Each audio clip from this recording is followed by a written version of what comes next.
Welcome to our study on the book of Romans. This is the Romans Education Part 4, and this is Session 1. We're in new books today, and I hope all of you on Zoom that don't get those in the mail, I hope that you printed those books out and that you have them. And so we're going to be looking at this 4 important note takers that we'll be filling out today. We're in Romans 13, and today we're going to be looking at one of the ways in which we fulfill the righteousness of the law without putting ourselves under the law, and by doing that put our spiritual life to death. So I just want to emphasize that once again, because you never know when these go up on YouTube. You never know if someone has skipped previous sessions. So it is not enough. One of the things we're going to learn here is that we're going to fulfill the law without putting ourselves under the law. That's really important. Now, if you're a little bit confused by that statement or you'd like more details, let me refer you back to the Roman study on sanctification, where we were studying in chapters 6 and 7. And we explain all of that. Okay, so your spiritual life, you don't want to live it being a rule follower. You want to live it out of grace. And so another way that we can actually say this is, today, we're going to discover another aspect of how we live out of grace. Now, why is that important? Why should that be a big deal to us? And why should we be excited about that? Because grace, let me make the obvious statement. Grace living is the only way you can grow in grace. That kind of makes sense, doesn't it? But if I can just kind of expand on that a little bit, growth, spiritual growth, does not come by an external response to the law. Spiritual growth comes by an internal transformation. That may be the smartest thing I say all day today. So I'm going to repeat it so I at least get it in twice.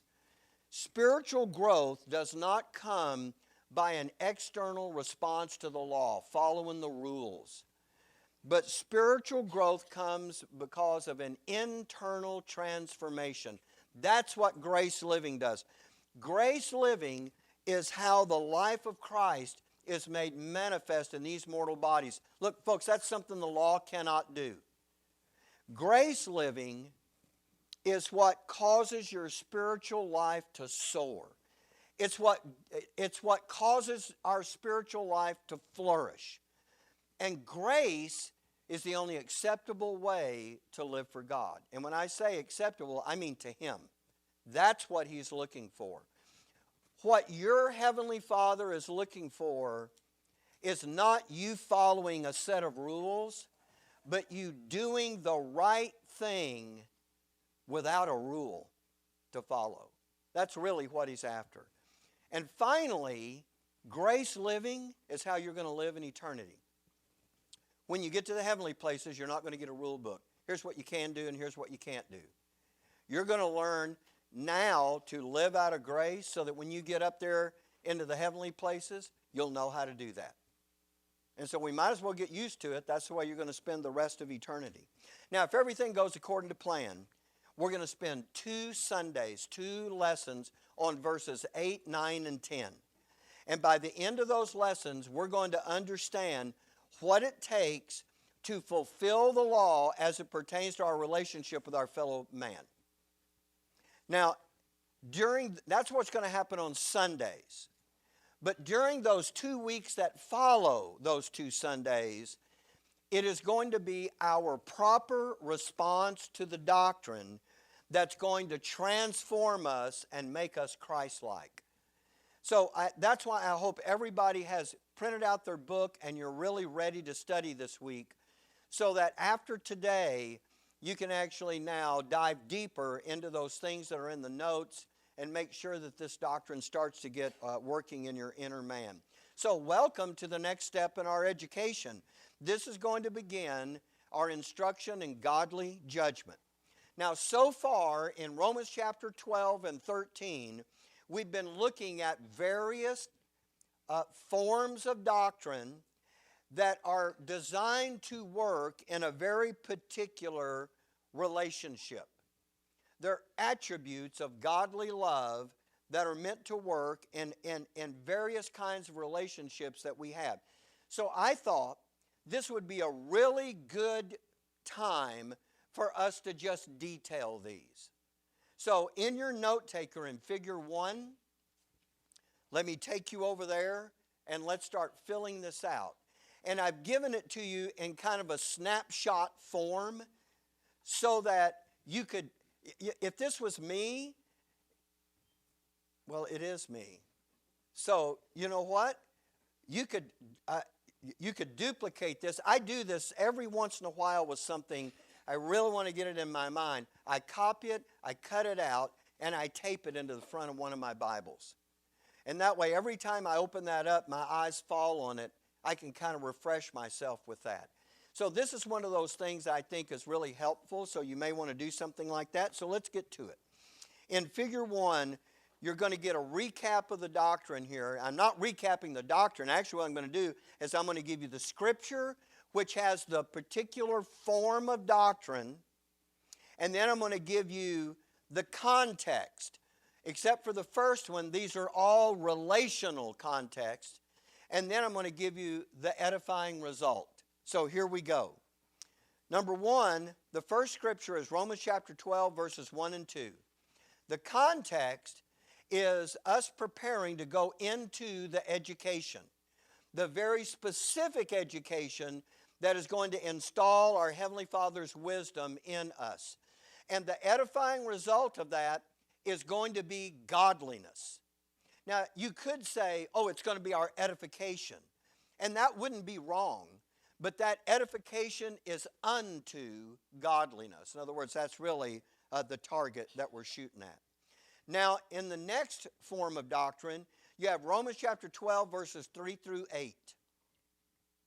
And in Romans 12, 3 through 8, you have a particular context, and that context is the local assembly. And that local and the edifying result of verses 3 through 8 is selflessness. Now, we covered that back when we went through these verses. The next one is Romans chapter 12, verses 9 through 10. Again, the context is the local assembly. And the edifying result is loving kindness. The next one is going to be Romans chapter 12, verses 11 through 16. That's the next form of doctrine. The context here is going to be the lost and the body of Christ. So not just the local assembly, but now all the saints is going to be included in that. And the edifying result is tender-heartedness. And then the next form of doctrine is chapter 12, verses 17 to 21. The relational context is our relationship with those who consider themselves to be our enemies. And the edifying result of that is going to be, now I have two things down here. The main one is meekness. But let me talk about this one just for a second before we move on to the next form of doctrine. Now we're going to come back and talk about that meekness thing just for a moment. We're going to do that in a minute. But I want to address the other word that I've given you. Did I give it to you? I did. Long-suffering. Can you see, without a whole lot of explanation, how a proper response to your enemies can help produce long-suffering? See, it's not so much the other folks in the assembly. It's the folks who are opposed to you. And so that is part of the benefit that goes along with that. All right, here's the next form of doctrine. Romans chapter 13, verses 1 through 7. That is our relationship to the government under which we live. And the edifying result is benevolent goodness. And you say, where in the world do you get benevolent goodness there? Well, we pay out, render to, those things to whom it's due. So we pay our taxes, we pay the tribute, we do whatever. So that's what that is about. And if you're doing it with the right heart attitude, that is the way you will be looking at that. May I also say, because look, I realize as well as anyone that human government is full of flaws. So you know what? This is another area in which what can be produced in you? Yes, long suffering. Now, I didn't put it in on this one because I already had a long edifying result out there. And so that is the brief recap on every form of doctrine, starting with Romans 12, which was that sonship checkpoint to make sure that we're ready to get into the education proper. And now you've got those things that are now behind us. And that is going to bring us up to the next form of doctrine associated with the sonship skill of judgment. We're going to fill this in on your note taker in just a moment. But for now, I want to say a word about those last two characteristics, meekness and benevolence. Because when we went through those verses, we went through the end of chapter 12 and started the first 7 verses of chapter 13, if you recall, I did not use those words at all when we were teaching through that material. And I did that on purpose. And I want to explain to you why I'm mentioning it now and why I didn't mention it before. Now, you could look at that and say, well, because in Romans 12, 17 to 21, Paul doesn't use the word meekness. That's true. He does not. But if that doctrine is working in you, then I believe if you examined it, you would look at that and say, that's meekness. I do believe you could see that. Same thing with Romans 13, 1 through 7. That if the doctrine is working in you and you're looking at that with the right heart attitude, then it produces, yes, when it's troublesome, it produces long suffering. But in your own heart, it's supposed to produce that benevolent goodness. And the reason I didn't use those words, though, is not because Paul didn't use them. I didn't use them because it occurred to me when we start using those words, people begin to think about them in ways other than the doctrine is talking about them. In other words, everybody has an idea of what meekness is. So let me just say that for a minute. Some people think meekness is weakness, and that's not what meekness is at all. And so when you're studying back over there in Romans 12, 17 to 21, this is not about you being afraid of your enemy and being weak and that kind of business. It's not that at all. When the Bible talks about the Lord being meek and lowly, it's not talking about him being weak. And people have this idea today that, if you're going to be macho, you can't, you know what? It becomes absurd. If you're going to be a real man today, you can't be nice to people. Well, the Bible would take issue with that. So here's what I would say. If you can't be nice to people, then you can't have the doctrine working in you that Paul has written down on the pages of Scripture. Because meekness is actually a controlled strength. You know what picture is in my mind? I saw this years ago, and they were talking about all the different character traits. And when meekness came up, there's this big, burly, muscly, gosh, I think I'm describing myself. This big, burly, hulking guy, and he's got massive arms, and he's cradling this very recently born infant in his arms, and you're looking at, you can just tell from the picture, he's being so tender and so careful with this baby. You got all this, strength of this adult man and all of this vulnerability of this child, and he's just, coddling it, just so tenderly. And the caption below was meekness. Controlled strength. And so, anyway, so I'm just saying, I didn't talk about that because when we And by the way, you said, well, if you didn't tell us what those were, how can those work in us? Because if the doctrine written in those verses is working in you, it produces that even if you don't think to call it by its name. Because after all, Paul did not use those terms either. You know what he did do? He gave us that doctrine. So what I was trying to do in these last two core features of godly love is make sure that they are genuinely being produced in us, instead of us having an idea in our mind about what meekness is or what benevolence is, and let me just try to do that. Because when you do that, you're not letting the doctrine produce it in you. You're just trying to emulate, an idea that you kind of have in your head about it. So if I had thought about it, I would have done that with all five. But I didn't.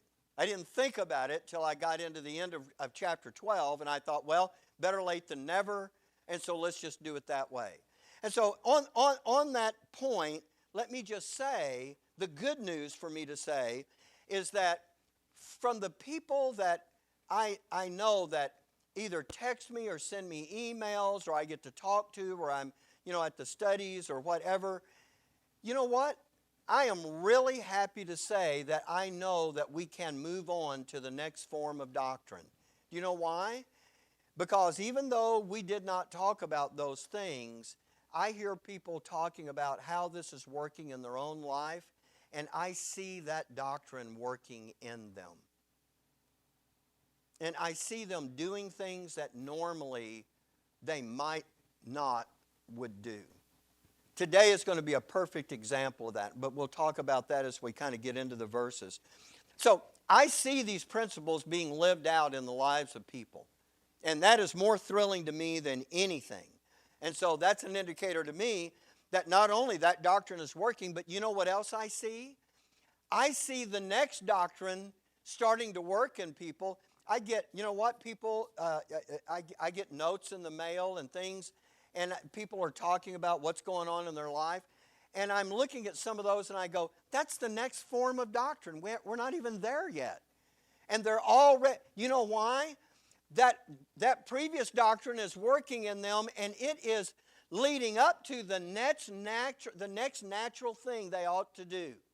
So I feel really good about us moving on in the doctrine, and we're going to just continue to layer on the doctrine. So I just wanted to take a moment and encourage everybody and say, I see that. Now, don't mistake me. I'm not saying we can quit studying because we have arrived. But I'm saying we've been faithful to this doctrine, and I see it effectually working in us and making a difference. And so now I'm choosing to put names. So, okay, here's the last thing I was going to tell you about this. So why are you giving us the names now? Because Paul is about to refer to all five of those. Go right back up. Look at that on selflessness. So you have selflessness, loving kindness, tenderheartedness, meekness, benevolence. Paul is about to take all five of those and wrap them up like a single unit and just call them love. So he's referring to all five together. So when we think of that, see, I'm trying to get it out of our mind. When we think of love, you know what we think of? This emotional, if you're married, maybe romantic or something. You're thinking about that. Oh, I just love, But these are the things. Now when Paul talks about this, about loving your enemy, he's not talking about having this emotional attachment. He's talking about all of these attributes of God's love right here. Now he's rolling them up into one. And when you see that appear from this point forward, your mind ought to take you back to these five core features, and now you know exactly. By the way, depending on whoever it is that you're loving, you'll also know the relational context in which they fit. I mean, this is a perfect thing. This is a great tool to use in our sonship lives from here on out. Okay, so before we get into the verses themselves, verses 8, 9, and 10, I want to talk about the difference between the two decision-making skills, the one we just left and the one that we're in now. The one we were in is justice, and the one we're in now is judgment. I want to talk about the difference between those. So let me take you to figure 2 on your note taker. And, when you're deciding between what's right and wrong, what's good and evil, that is an issue of justice. So what is the criteria for a decision that is going to be a judgment decision? Well, here they are, and you can fill this in on your note taker. Number one, when there is no clear choice of good and evil, then that is not a justice decision, that is a judgment decision. When there's no clear choice of good and evil. The second aspect is when there is more than one right option to choose from. In other words, you may have 2 or 3 things that you can choose to do, and none of them are especially wrong. In fact, there may be a benefit to each of those. Now, we are going to talk more about, we're going to flesh these out next week, but I want you to have them working in your mind for now. Here's the third aspect of this that makes judgment different from justice. When there is no obvious or immediate answer. And that one's important. So if you have 2 things in front of you and you immediately know which one you like, that's not really, that's kind of taking you out of the judgment decision because you already know.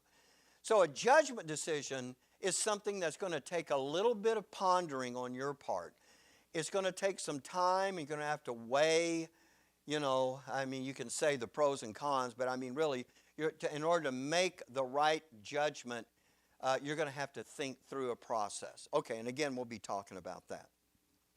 So now, we're in this section of the Scripture that talks about making good judgment decisions. Let me take you to figure 3 in your note taker, and let's fill this out.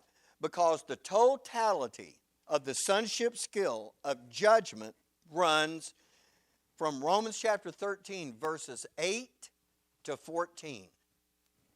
So that's all of that the Bible will say to you in Romans about judgment decisions, from verses 8 to 14. Now, if you read that entire section, and we will before we're done, it will contain all about godly judgment. We're actually going to find that is going to be broken into 2 parts. Just like justice was broken into 2 parts, there was personal justice and how we deal with our enemies and those, that are offensive. And then there was justice as it pertained to human government. Well, there's 2 parts in this as well. So here's the first part. The first part is Romans 13, 8 through 10. And that has to do with us dealing with people.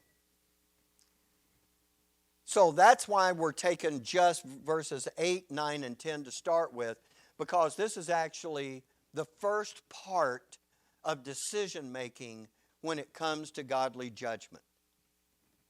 The second part is Romans chapter 13, verses 11 to 14. And that has us dealing with the policy of evil. So you can see there's going to be a real separation here. So one is going to be dealing with people. One is going to be dealing with the policy of evil. This is going to be really interesting because there's a lot of things that we're going to discover as we kind of work through this material. Okay. Now, by the way, when we look at these things, this is the way we're going to start studying this. Verses 8 through 10 is going to be the first section. So let's read that together. Before we read it, let me remind you of the hermeneutic rule of, you start with what? The big picture and work your way down to the detail. And what's the thing you always do in the start?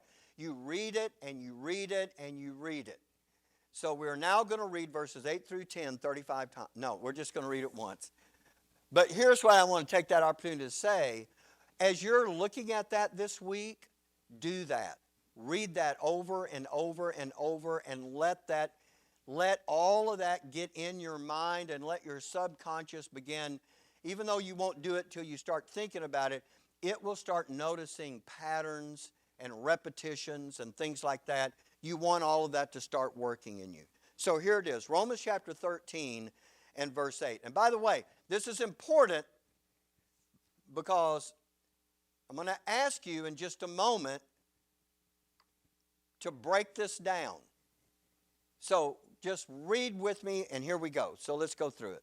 Romans chapter 13 and verse 8.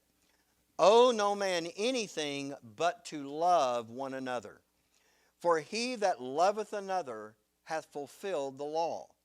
For this, thou shalt not commit adultery, thou shalt not kill, thou shalt not steal, thou shalt not bear false witness, thou shalt not covet. And if there be any other commandment, it is briefly comprehended in this saying, namely, thou shalt love thy neighbor as thyself.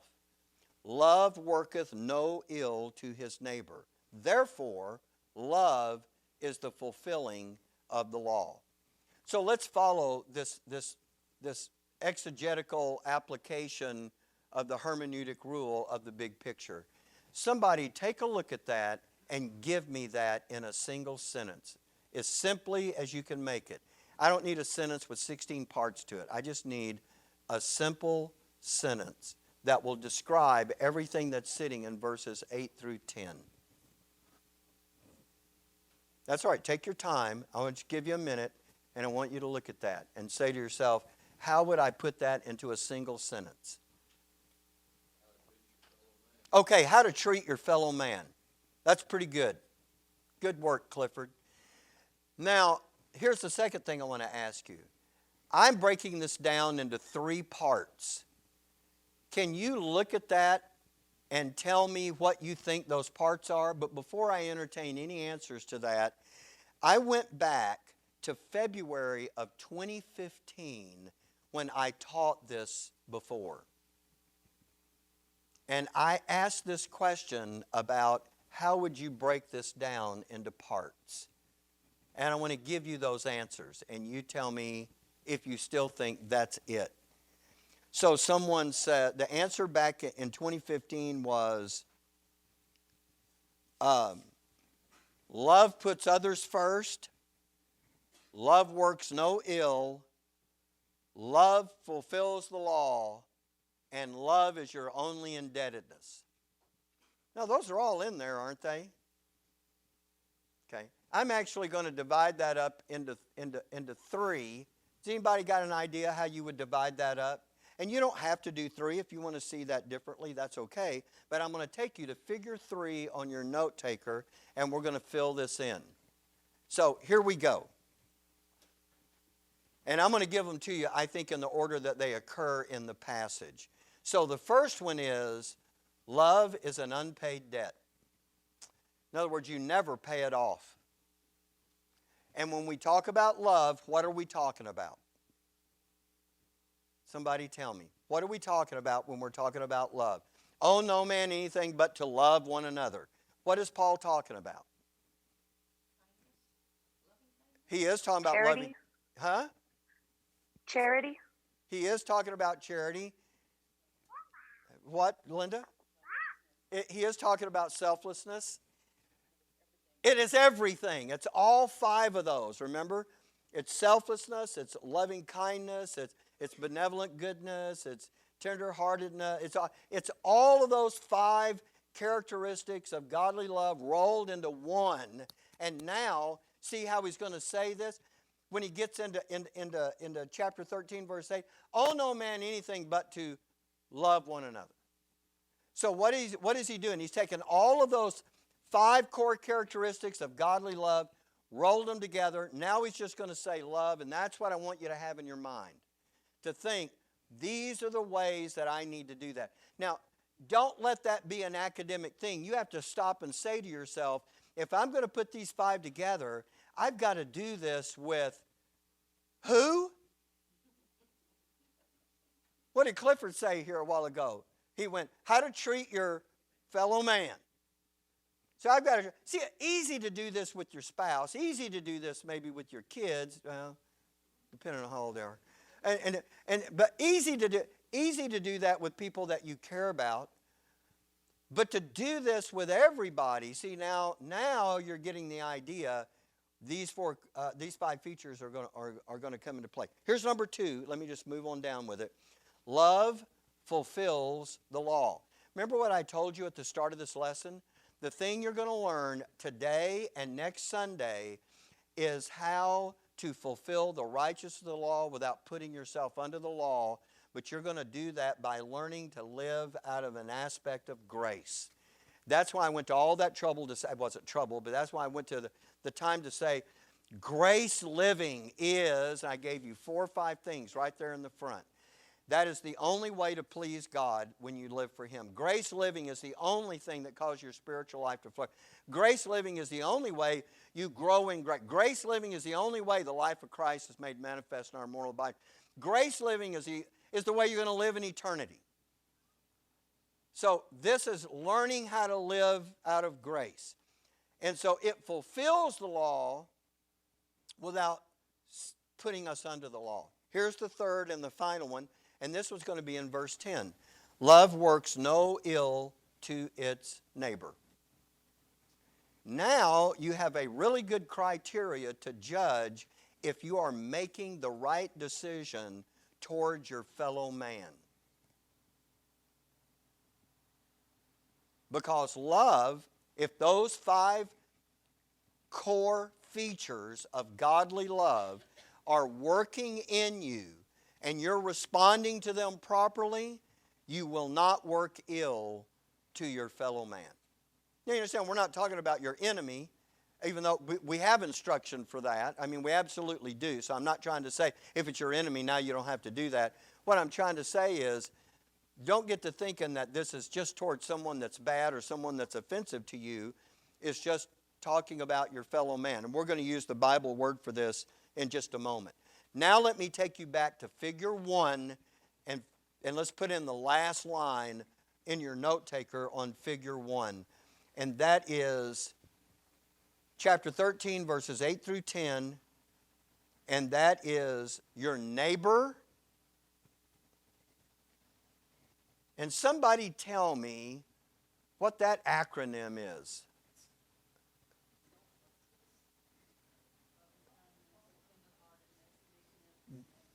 There you go. All right. So, yeah, that's right. That's those 5 attributes of godly love. SLTMB. I wish there was a better way to put that together. And you know what? If somebody's really bright, you can look at that and insert vowels. Huh? Somebody said something? No? You can insert vowels and maybe make a word out of that, but I don't know what that would be. SLT is kind of like salt, and MB, salt mob? I don't know. You know, the Hebrew doesn't have vowels, so you just have consonants, and so whenever they put vowel points in there to help you be able to pronounce the words, that's how Hebrew works. Well, this kind of reminds me of that. But if you can remember SLTMB, it's almost like BLT with mayonnaise. I don't know. So I'm just looking at, you know what this conjured up for me? Back when I was a kid, all the commercials used to play, the cigarette commercials come on, it would be LSMFT. I still remember it. I didn't even have to rehearse that. LSMFT. Lucky Strike means fine tobacco. You remember that commercial? Am I the only one old enough to remember that? Amanda, be nicer. Does nobody else remember that? No, not to that one. No. So, I don't know. SLTMB. What would that? I don't. Greg says, show love to my brother. Oh, that is really good. Is that you, Cindy? Greg said that. Oh, okay. Okay. Very good. All right. So love to my brother. That is really great.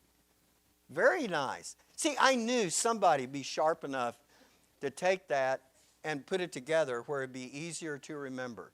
So you got to be, you know, that's really good. Okay. So now let's go back and look at verse 8. And we're going to read through this and kind of work our way through. So here we go. Romans 13:8. Owe no man anything but to love one another. And of course, we're going to get to this second phrase, but for now, that's what we're looking at. So why is Paul talking about owe no man anything? Well, look, you know what? I have lots of commentaries on the book of Romans, and most of them don't rightly divide the word, so they don't do a lot for me most of the time.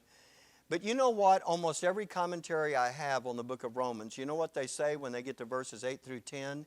That this is instruction about how to live debt-free. Yes.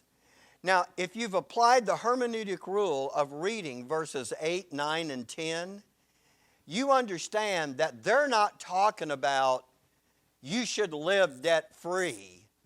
They're talking about your treatment of your neighbor. So when the Bible says, see, they're taking that first phrase, and you know what they immediately did? They dove into the details, the worm's eye view, right? So, owe no man anything. Okay, we're not supposed. You're going to see how ridiculous that really is as we work our way through this verse. Because as we define who our neighbor is. But we'll get to that in just a minute. And by the way, so I just want to say, so we're not going to talk about money management at all. And they did this for pages and pages and pages about money management. And I'm looking at this whole passage and I'm thinking, once you understand the gist of the passage, that's not even in your mind here. Yeah. Huh? Yeah, right. You can't even complete this sentence without understanding that's not it. So this idea, so I said it this way. I'm trying to explain what I wrote in your notes. I said that first phrase, owe no man anything. Now, I called it this, and then I got to thinking about it when I looked at it after the books were printed, and I thought, probably not the best way for me to have described it, but I called that kind of a throwaway phrase. And why do I call it a throwaway phrase? Not because I don't think it's important, but because it's not telling you anything to do or not do. It's really just a setup for what is going to follow, but to love one another. The idea here is don't owe your neighbor money. Don't owe your neighbor, some kind of object. Just owe him. No, he's not talking about that at all. So in your notes, when I called it that, I wanted you to understand the spirit in which I said that. This is just a setup phrase. You know what this is? This is tossing the tennis ball up in the air. Because that second phrase is going to come over with the racket now and hit that ball and get it served. So I look at that first phrase. That's not meant to get you thinking about what you owe. All right, so we're not going to be talking about debt. It's amazing. They went into debt. They went into finances. They went into, usury. And, oh, man, it was such a whole shambles. I don't think Paul has any kind of debt in mind. So the question is, if it's loving our neighbor, and we see that, by the way, and we've already outlined this in figure 1 of your note taker, the relational context of this is with your neighbor. Remember, always ask yourself the question, what is the context? And so here he tells us over and over it's with our neighbor. So we have to ask ourselves the question, who is our neighbor? So when we do that, we need to take a look at this. And maybe you will look at this differently than you thought. Because our neighbor, now I'm going to say two things here, and you may balk a little bit at one or the other of them. But our neighbor is whoever we happen to be around and have some degree of interaction with. The point I'm making is, it's not restricted to the person who lives next door. We're used to saying that. These are our neighbors. And they are, but in the Bible sense of using this word, it is not talking about just the people who happen to live right across the street or right next door. But it's talking about the people, listen to this carefully, and we'll enlarge on this in just a moment, the people that you have some degree of interaction with. And it doesn't matter where they live. Okay. So if you recognize them when you see them, that would qualify them to be your neighbor. If you see someone and you have no idea who they are, this is the part people are going to balk at. Because, all right, let me just give you the problem. In my mind, when I wanted this doctrine to work in me, and I thought my neighbor was everybody, including the people I have no clue who that is and may never see them again in my life, you know what I was thinking? Because I know why God is telling me to love them. Somebody want to take a guess about why God is telling you to love your neighbor? Why? So you can be a weakling and people can make fun of you? Is that what? That's not what that's about. What is this about? Rachel? Okay, so Rachel says so you can entertain angels. So you can, look, is there some kind of purpose to God wanting you to do this? Or is this just superfluous? I just want you to just do that just for the sake, no reason in particular. See, I think there's purpose behind everything God is doing, right? And so if we're supposed to treat our neighbor in a very particular way, I think it's because God knows that if we do that, we have the best possible opportunity to accomplish what He wants done with our neighbor. And because I understood that principle, I thought to myself, I'm walking into Walmart, and out comes a guy walking, and you know how you do, you just kind of, your eyes meet for just a second, and they smile and just move on. And I'm thinking, Lord, I don't know who that is. I have no idea if he even lives here. I'm never going to see him again. How am I going to have any kind of ministry with him? And it was bothersome to me because I thought I'm supposed to love my neighbor, and so but there's a reason I'm supposed to do it. How am I going to fulfill that reason if I don't have? That's why I'm saying I'm going to redefine neighbor for us, because that became an exercise in frustration for me. I'm trying to figure out, and now I'm feeling guilty. I'm trying to figure out a way to have ministry with someone I am never going to see again. And if I do see them again in a year, I won't know I've seen them before. So you understand that? So I said, okay, you know what? My neighbor, it is, I'm going to go back to the definition I gave you, someone with whom I have some degree of interaction. Because if I'm just passing them in the parking lot, I don't think that's it. I don't think at the judgment seat God's going to say, remember that guy you saw pushing that buggy into the cart corral? Well, you didn't love that guy. That's not it.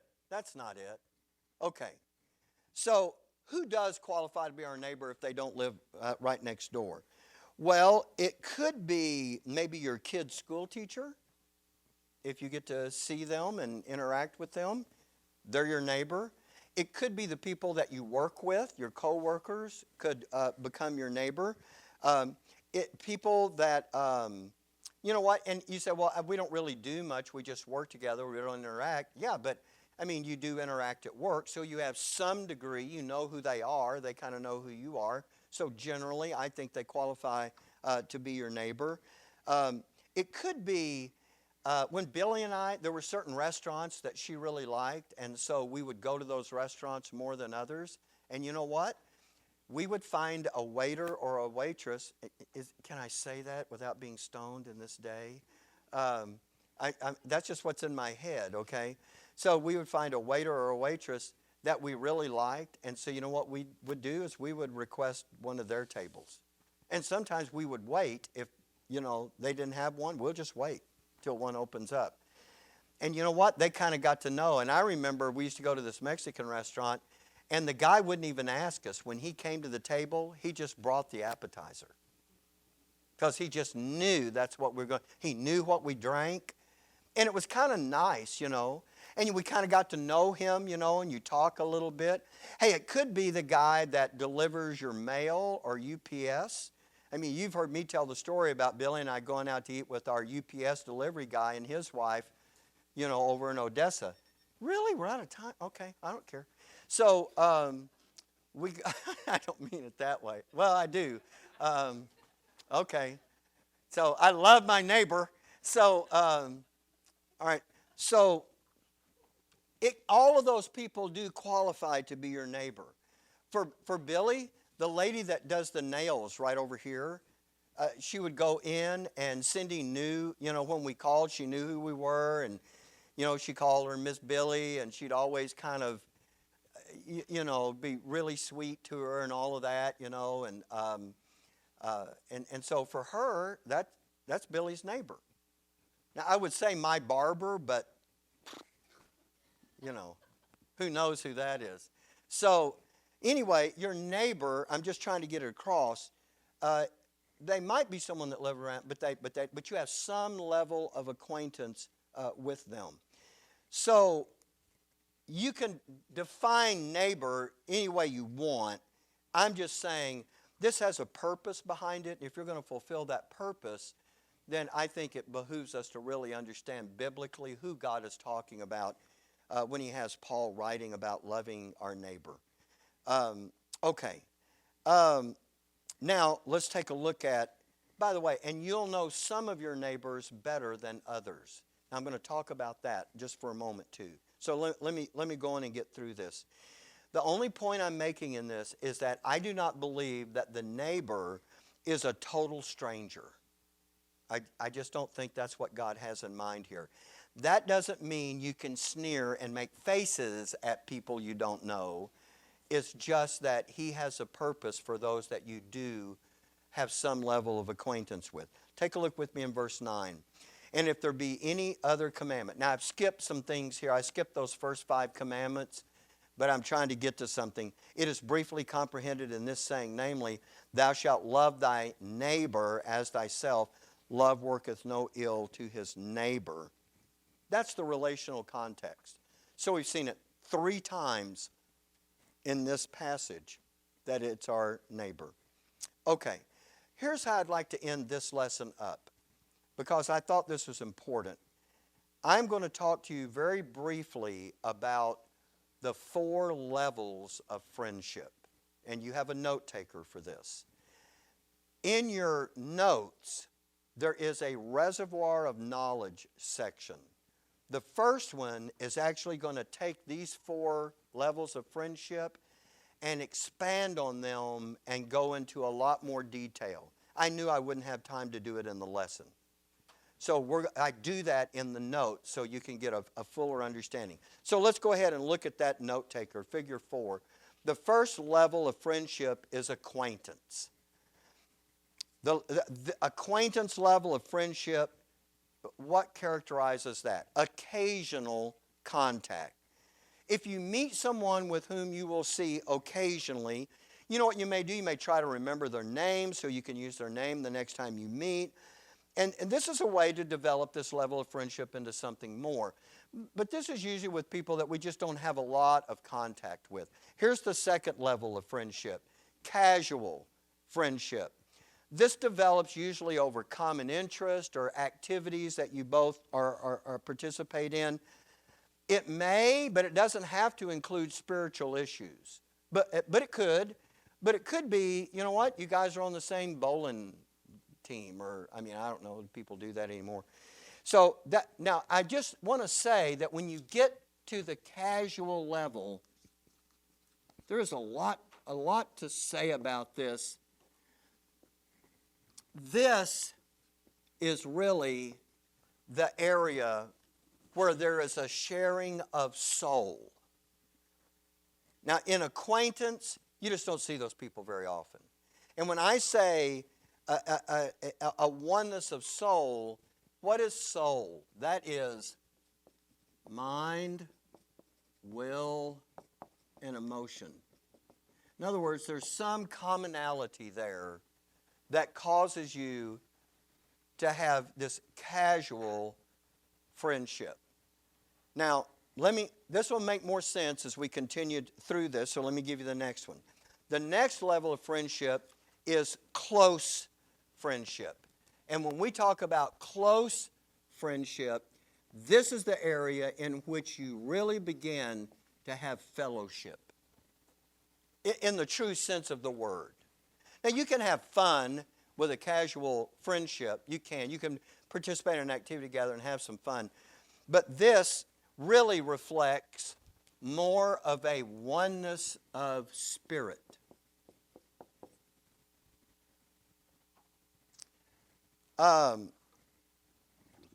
Look, you can have acquaintances and casual friendships with believers and non-believers, but real fellowship in the fullness of the term.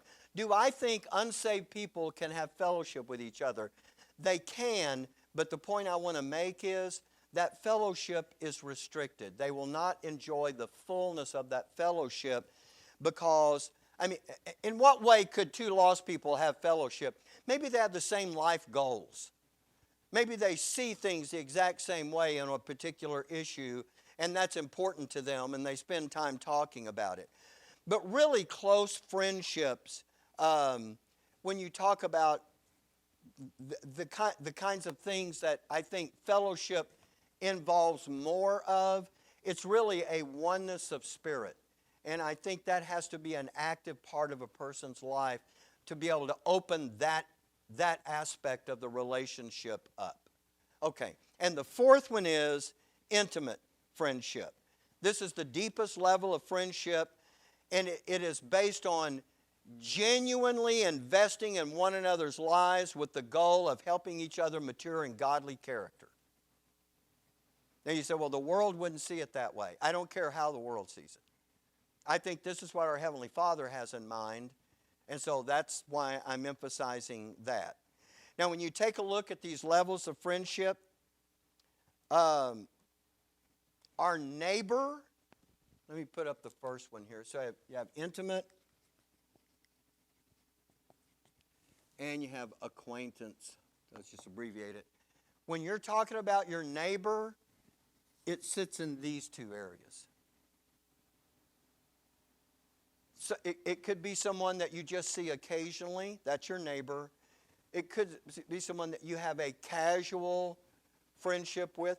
You all know, maybe it's the husband or wife of a fellow employee. They don't work there, but you just know them because of the other person. You have a casual friendship there. I think when the Bible is talking about neighbor, it is really talking about these two right here. Now, in your reservoir of knowledge, I'm going to flesh all of these out. But in this session, I'm only concerned with these two because I think that's where our neighbors come from, and that's what we're trying to do. The other thing I want to say to you before we close this session is that there is a second reservoir of knowledge. And what I have done is I have taken each of these four levels of friendship, and I have given you a list of questions that will enable you to take a lesser level of friendship and develop that into a deeper level of friendship. Because, okay, look, again, we could get off track and we could talk about this. This is really about our neighbor, so I want to keep the discussion there. But folks, every level of friendship has a different level of freedom. Do you understand what I'm saying by that?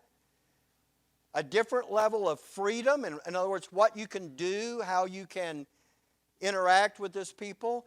In other words, because if you don't do that, it seems very uncomfortable. It seems odd if you don't do that.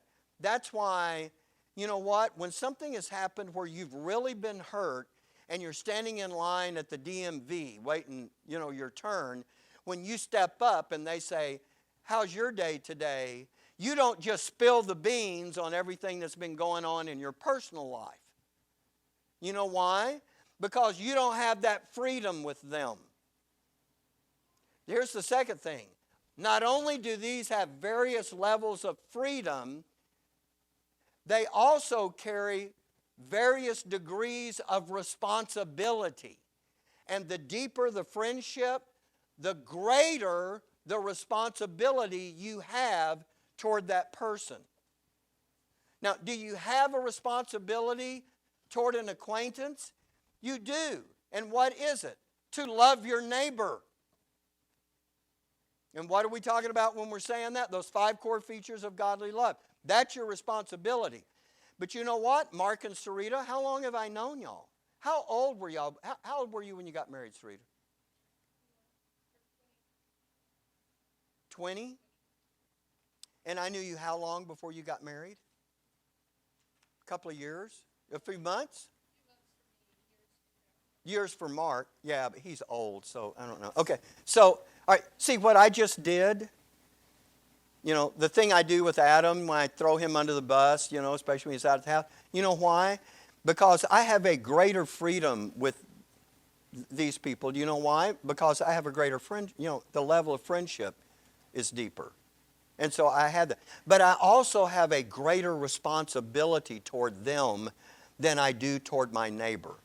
But I can't, in fact, I can do things with them I can't do with my neighbor. You understand what I'm saying? So each of these levels not only carries a varying degree of freedom, but it carries a varying degree of responsibility. And so what I've done in the second reservoir of knowledge is I have given you things that are appropriate to be able to talk about with people at each one of these levels of friendship. Now, why did I give those to you?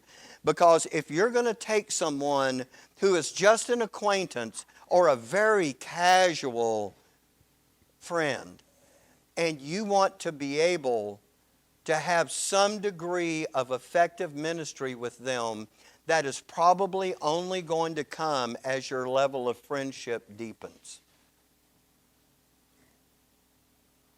I mean, that's why it's really hard.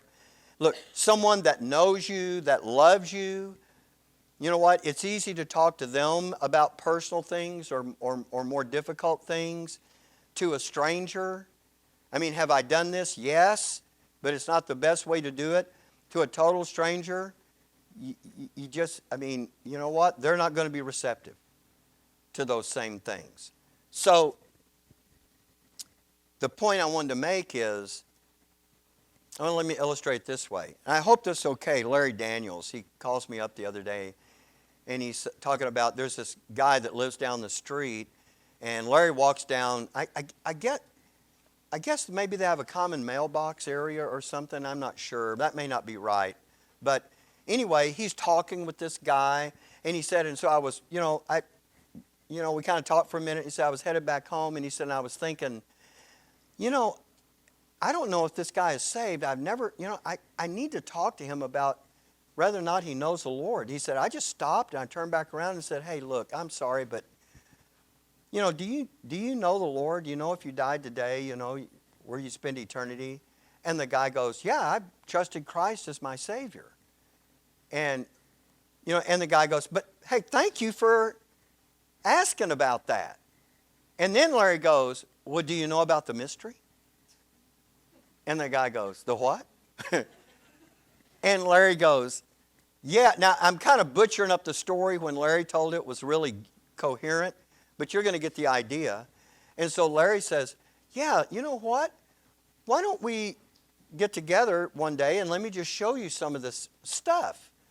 And so he does. He gets with the guy and he begins to, show him about the mystery and about Paul's apostleship to Gentiles and right division, and he said, I just, in fact, he was so excited. He was telling me all the things he's telling, and I'm thinking, oh my gosh, you buried the poor soul under all this doctrine. But, and he's talking, and the guy goes, I never heard that before. I never heard anything. And he says, where did you get that? And Larry goes, look, you know what, if you want to, we can start. So you know what the guy does? He comes back at Larry's, and they're going to start studying some of this, and he brings a friend. So Larry goes, you know what, your friend is here. Let me just walk you through the timeline. And so Larry starts going through the timeline. He looks like a genius, right? I mean, these guys, they have no clue. And here's Larry. He's working his way through the timeline, and these guys are going, we never saw that in our life. And here's what they say. can we meet with you every Monday and study the Bible? Now Larry's got a Bible study every Monday with these guys. In fact, let me tell you how this is a big deal. I should have asked you if it was okay to tell these stories because it's going to be like Anna and Adam. I'm just blurting stuff out. So, no, they're not pregnant. I mean, but, you know, they were thinking about moving, and Larry, you know, and Sheradine, they're talking, and they're going, hey, wait a minute. We got this Bible study going. These guys are right here. We can't move off somewhere. We got to stay right here. You know what they're doing? They're making a decision not based on themselves, like Adam did when he moved up to God knows where they live. All right, but see, that's part of my freedom to be able to do this level of friendship. But you understand? He's going, you know what? We've got an opportunity here. I'm just using that to illustrate the fact that this, you know what? This is how this work gets done. And it may happen a little differently for you, but this is, you know what? So I gave you those questions in the second reservoir of knowledge so that you would be able to see what are my freedoms with regard to talking to this people. And if I want to deepen this level of friendship, how would I go about that? What are my responsibilities in the midst of that? I think understanding all of that for people who are serious about really reaching the people in their lives, these are the kinds of things I think you would want to know. So I put it in the notes. But we don't have time to cover it here. You can already tell it takes me longer than a session just to go through the session. Okay, so that's where we are, and that is the end of this session.